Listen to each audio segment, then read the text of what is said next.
Nada como una rica taza de café orgánico, y más si se hace al instante. Es el reto que tienen universitarios que elaboran un producto soluble sin perder sus propiedades nutricionales. Los alumnos se enfocan en el mercado cafetalero, de los más competidos en el país, priorizando a los productores de Chiapas. Su proyecto escolar consiste en elaborar cubos de café con cacao, que se disuelven en menos de 5 segundos para que el ritmo de vida tan agitado no impida el consumo del alimento. Cada cubito contiene lo que es café, soluble como tal, tiene chocolate, es decir, cacao, más bien cacao y después el proceso de chocolate, y hay presentaciones a base de stevia, incluir el café con el chocolate y darle una mejor sensación en el sabor al consumidor final. La variedad de café usada es de la región de Comitán de Domínguez, aunque están trabajando en el cultivo especial para tener un sabor único.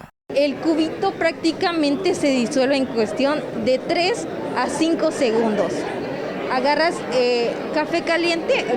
agua caliente, el cubito disuelves y prácticamente está listo tu café. El proyecto beneficiará a los productores del grano de Comitán de Domínguez y a diferencia de otros productores, el suyo no tiene químicos para su solubilidad. Además, tiene más café y nutrientes que los solubles comerciales. Con imágenes de Juan Velázquez, César Gómez, Teleyucatán te informa. Teleyucatán te informa, lunes a viernes 3 de la tarde. Síguenos.